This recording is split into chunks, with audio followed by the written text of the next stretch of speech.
Tonight, I'm going to tell you another strange and unusual story of the unexplainable, which lies behind the veil. Yet even today, with the knowledge of our universe which we have amassed, despite the myths that we have exploded, there are still areas about which we know nothing. The world beyond our understanding, the world behind the veil. Our story tonight concerns the dark and violent circumstances surrounding one of the most famous criminals in history. George Durst was a normal citizen of his time, a man completely average in all respects but one. I knew it. Tucked away down at the bottom of the page. Mr. Walter Durst will give the last of his lectures on clairvoyance tonight at the Cumberland Hall. What? The advertisement. So discreet it's practically invisible. I thought it was quite tasteful. You should let me deal with that side of the business. You have no head for publicity. I had such an odd dream last night. Not black horses again. I couldn't stand another funeral. It was most frightening. I wish I knew what it meant. Good heavens, they've discovered petroleum in Cheshire. Judith, please listen to me. Walter, I am sorry. I didn't realize you were so upset. Last night, Judith, do you really believe I somehow have an ability to see into the future? Good heavens, dear, we know you do. I mean, some people are left-handed, others have perfect pitch. It's happened and you before, hasn't it? Time after time. The fire in the hotel at Bournemouth, the diphtheria epidemic. Walter, what is it? Judith, last night I saw murder done. Why must it happen to me? Why not to someone who understands these things? I don't want it. Now, Walter, don't be so foolish. We have to make a living, dear, and I'm not sure that you'll be very good at anything else. I was so frightened last night. Then why didn't you wake me? I was so sound asleep I didn't like to. Just after I went to sleep, a most odd feeling, as though something were trying to get inside my head, something pushing and probing, and then an odd sound like nothing I'd ever heard before, and then the picture, misty at first, the buildings all blurred, and then all at once it came quite clear. I was walking along a darkened alley in the East End. There was no sound. I could hear nothing but my own breathing. I wanted to save the woman, and at the same time I knew I couldn't stand to see what was happening.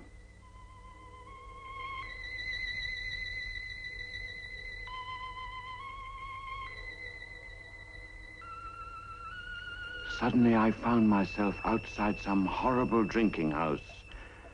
I remember hearing the ticking of a clock. I knew it was important to see the time.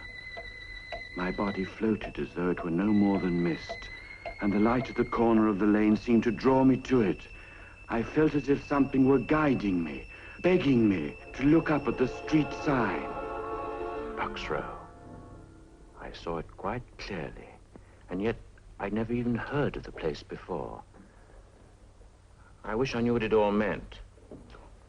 Darling, why should it mean anything? It's probably just an ordinary old nightmare after all that lobster you had last night. No, there was such purpose to it, almost as though I'd been made to see it for some reason. In the early hours of this morning, Timothy Durrant, a cart driver, was returning to his lodgings in Whitechapel when he saw what he thought was a tarpaulin lying in the gutter. He crossed the road for a closer look, only to discover that it was a woman lying there. A lighted match revealed that her throat had been cut. The body has been identified as that of Mary Nichols, 42, a woman of unfortunate reputation, who had last been seen alive but very drunk just before 2:30. The police surgeon has stated that in addition to the throat wounds which caused death, the body had been almost completely... Does it say where it happened? Yes. The body was found in Bucks Row. The doctor also stated that, in his opinion, the crime had been committed by somebody with considerable knowledge of surgery. Yes, the surgeon's knife, the scalpel. And moreover, it was the same person who brutally murdered Martha Turner 3 weeks ago on the night of August the 7th. An inquest is being held. All the details. Walter, you've got to go to the police. The police? There can't be any motive for killing these terrible women, so the man is probably mad. Don't you see there may be more murders? More dreams. Walter, think what it would mean if you could go to the police and tell them exactly when and where the next killing would be. No, I won't have any part of it. It's nothing to do with me. Walter, that is a disgraceful attitude. The seeing of justice done isn't merely the business of the police. It's the responsibility of every member of the community. Why, it might mean the saving of countless young lives. Oh, they were hardly young. Walter, it is your duty to go to the police. All right. I suppose you're right. As usual. And, darling, think of the publicity.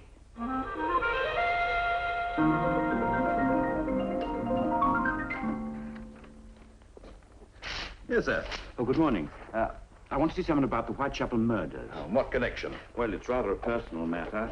I prefer to see whoever's in charge of the case. Right, a name, sir? Clairvoyant. Yes? You're new, aren't you? I beg your pardon? You haven't been in before. No. Well, Inspector McWilliams in charge of the case. I'll tell him you're here. Let's see if you don't mind waiting a while.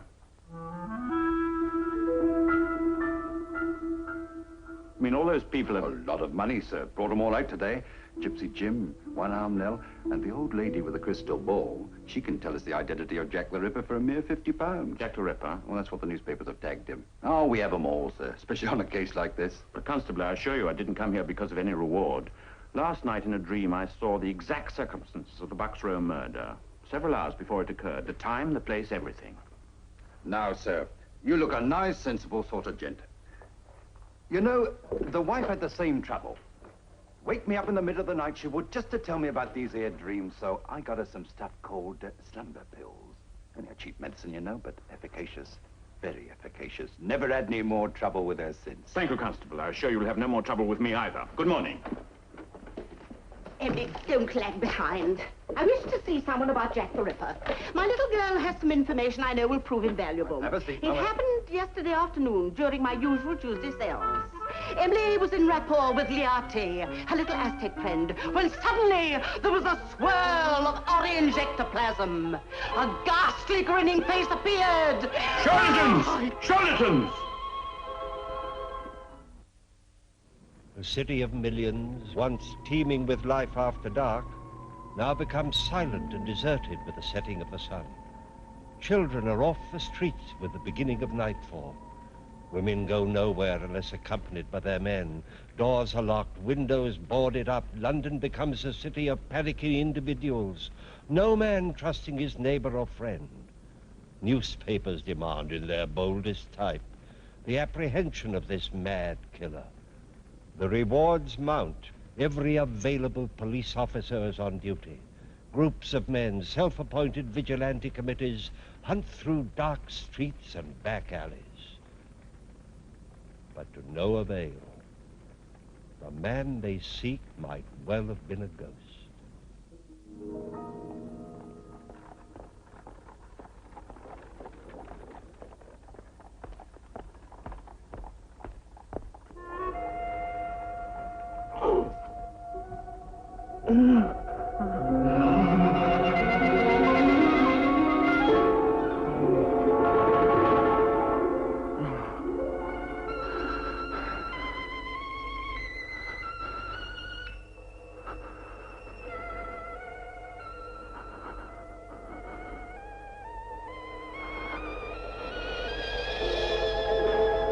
Judith!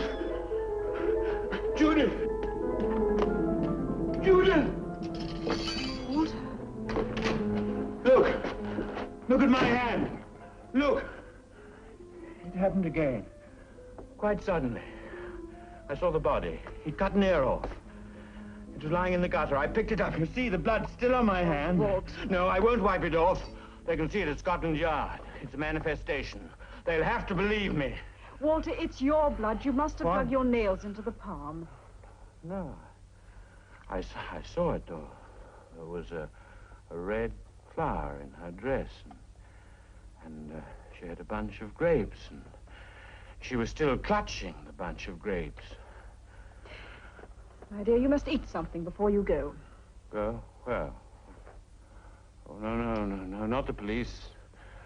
They'd only laugh at me again. Then we'll have our dinner and they can laugh at both of us if they want to. I'm coming with you this time.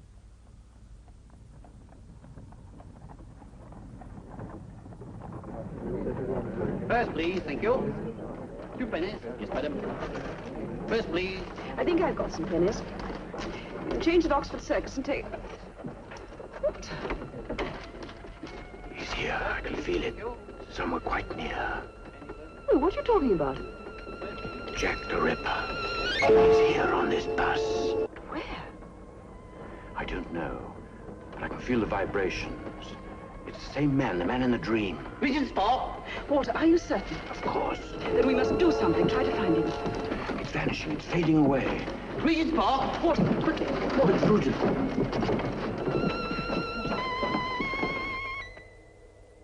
No, Judith. It's madness. It's too dangerous. There, going into the park.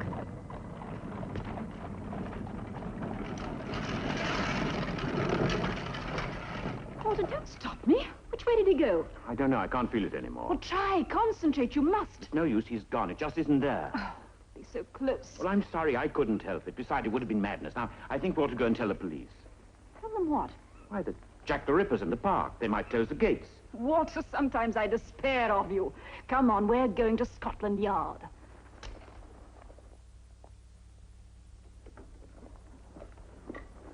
Oh, I didn't expect to see you here again, sir. I want to see Inspector McWilliam, isn't it? He's busy. We're trying to find someone called Jack the Ripper. Perhaps you've read about it. The constable. Walter, let me. Constable, today is the 30th September. It is. And it may be remembered as the day that Jack the Ripper committed his 4th murder. That is, if you just stand there and do nothing to prevent it. Ma'am, I have my orders, that's all. But please, you must let me see the inspector now. This afternoon, I had a vision of a murder that I know is going to take place tonight. You must understand, we can stop it, otherwise the blood will be on my hands as much as... Walter. So a woman will be found dead tomorrow, with her ear severed from the head. What did you say? I saw it in the dream. The ear was lying beside her in the gutter. Constable, this way, ma'am. I'm Inspector McWilliam. What's all this about a dream? My name is Walter Durst. I'm a professional clairvoyant. Perhaps my card will do. Now, what did you dream? Well, I imagined I was walking along a lane in the East End. There was a woman. Her throat had been cut, and the ear was lying beside her in the gutter. It's not the first time, you see. The night that Mary Nichols was killed, I saw it just as it happened. The time, the place. When did you send the note? What? The note you received this morning. Oh, I haven't sent any note. I have been here before. The constable will tell you. I'd like a specimen of your handwriting. Sit down, Mr. Durst, will you? Oh, I don't see what my handwriting's got to do with it. Please write. Well, what shall I write? Just 3 words. Dear old boss. Dear old boss. I wish you'd explain. Mr. Durst, you didn't by any chance dream the location of this murder? No, not this time, but I'm sure What do you mean, could not this time? Well, I told you, the other dream, the night that Mary Nichols was killed. But you didn't write to us last time. I don't know what you're talking about.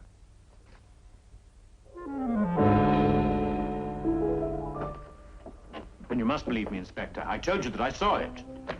No one knew of this letter except the men in my office and the man who wrote the letter. Did you write this letter? No, I didn't write it. I didn't. Judith! Judith! You will be kept in custody until we can make further investigations in the morning. Please let me go. Don't you see what you're doing? Listen up. Come on. But the woman, I saw what he did to her. You couldn't tell it was a human face. You could save her. Perhaps I have. Please. Please let me help you. Aye, Constable. Well, then, God help you.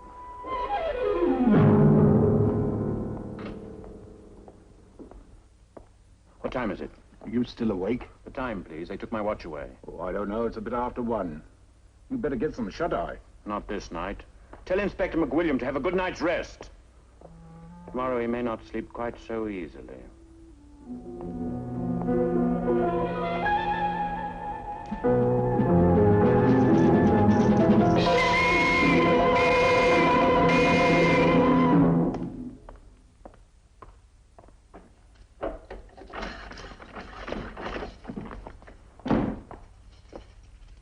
All right. They want to see you at the yard. Can you hear me?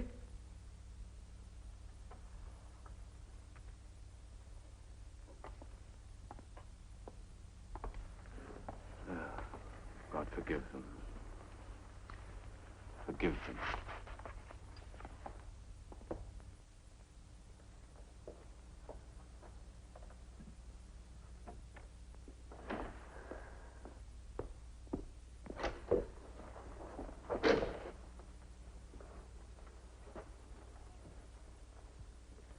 So it happened. And it was in your power to save that life. 2 lives. 2 women murdered within an hour. One in a yard at the back of Berners Street, the other in an archway off Mitre Square. Both of them hacked to pieces. You were right in every detail. Every man available was on duty in the East End last night. And every suspect we had was under lock and key. It's impossible. Yet it happened. It's impossible. But you knew. How? That's a question I've been asking myself all my life, Inspector. Perhaps the answer will come later. I trust, sir, that you will accept my apologies for what happened last night. Inspector, I owe you my supreme gratitude. This was no imprisonment. It was a release. Until last night, I've been afraid of this gift I have. Ashamed because I was not quite normal. My wife had to have my courage and my convictions for me. Now I know this power was given to me for a purpose. Respect must be paid to it, and to me. I wish to heaven I'd believed you last night. Should you dream again, of course I shall act immediately. We can act now. Walter, last night? No, this was no dream. But I can find Jack the Ripper, probably tonight. This time I shan't even ask how. Every policeman in London is at your disposal. And that won't be necessary. Shall we meet at my house at 7 o'clock? At 7.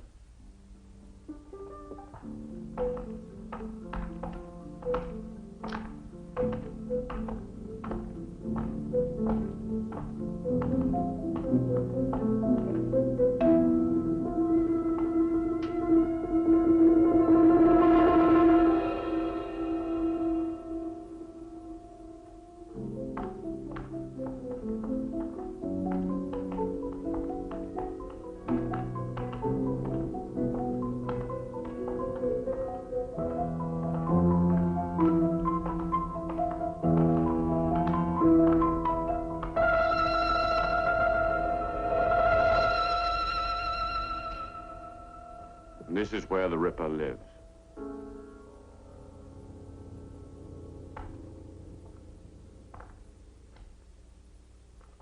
G.R. Willerton, FRCS. Do we knock? I don't know. I don't think we can wake them at this late hour. This is where he lives. It's incredible. A large house in Harley Street, FRCS. Fellow of the Royal College of Surgeons. Inspector, there's a dog lying at the foot of the stairs. Seems to be light on, sir.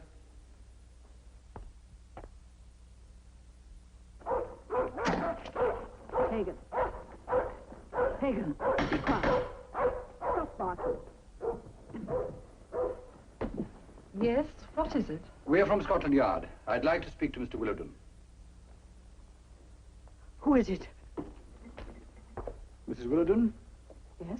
I'm Chief Inspector McWilliam, Mr. Durst. I'm sorry to disturb you so late, but we should like to ask you a few questions.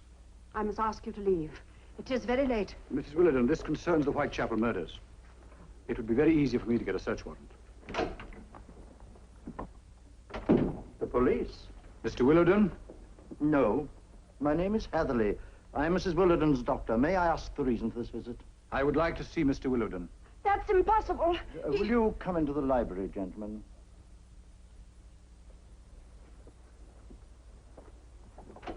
All right, Constable.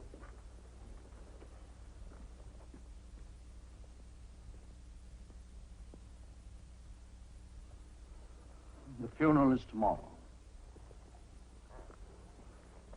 I'm sorry, Mrs. Willerton. When did this happen, Doctor? Cerebral hemorrhage late yesterday afternoon. You can understand why Mrs. Willerton is very distressed. I should like to see inside. Inspector, this is outrageous. I insist you take your men and leave this house instantly. Did you sign the death certificate, Doctor? I did. May I see it, please? It's not here. It's at my surgery. Why did you come here? We have reason to believe that your husband knew something about the Whitechapel murders. Why? I'm not at liberty to say. You think he's Jack the Ripper? Mrs. Willardon, I'm here to ask questions, not make accusations. This is a strange... Did you notice anything unusual about your husband's behavior these last few weeks? Mr. Willardon has been ill I'm for some... talking to Mrs. Willardon. Will you please answer my question? You know, don't you? You know. Myra. Of course they know. Don't be such a fool. Why else would they have come here? They followed him. They saw the blood. Blood? Mrs. Willardon is hysterical, you understand? What blood? He was wearing his new coattails, wasn't he? I was standing on the stairs when he came in. Blood. All over his white waistcoat. Myra, I beg you. It doesn't matter now. I don't want the secret any longer. Why didn't you tell the police? He was my husband. I loved him very much once. He was so gentle then. Seems quite a long time ago when he had to give up the practice.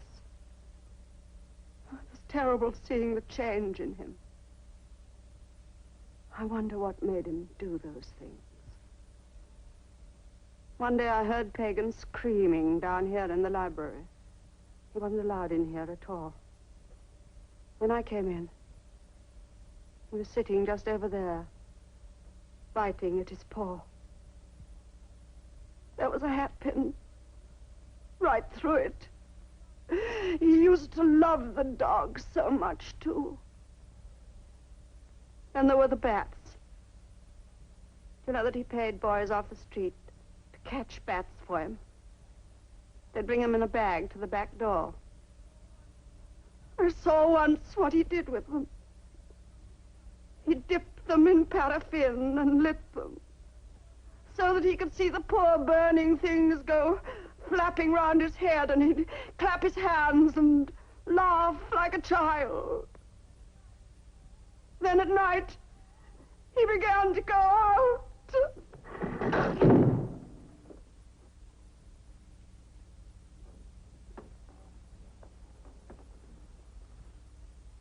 So, the funeral is tomorrow.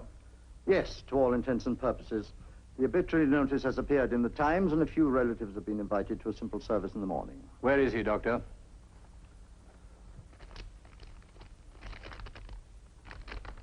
A certificate of insanity. Yes, Willardon was sent this morning to an insane asylum outside Edinburgh. May I keep this? You will find it registered and in order. You realize what this means? Yes, of course. Yes, once certified and committed to an institution, a person is beyond the jurisdiction of the courts. Not even the law can touch Willardon, no. Well, there's nothing more we can do. No, it's better. We should never know. And now, if you'll excuse us, Inspector, it has been an agonizing ordeal for Mrs. Willardon, and she has to rise early in the morning for the funeral. Inspector, is it a terrible thing to hope there will be more murders in Whitechapel? Dr. Willardon was beyond the reach of English law. His guilt or innocence could never be proved. But strangely enough, the slaughter in Whitechapel ended that night. Jack the Ripper never claimed another victim. But what of Walter Durst? How does one explain his gift of precognition, his ability to foretell the future? How could he foresee in such detail the victims and the circumstances surrounding their deaths? He'd never seen any of the women involved. He'd never even been to the places where they met their death. And most of all, how was he able to lead the police to a man he did not even know existed? There is no explanation known to us, but this we do know. On that night, over 70 years ago, ended a reign of terror unlike any known before or since. Please join me again for another journey into the world of the unexplainable which lies behind the veil.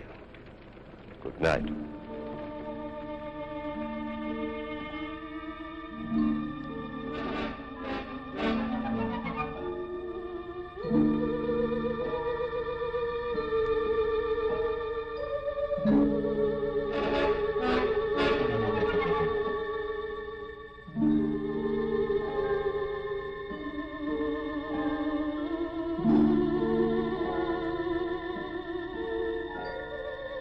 you.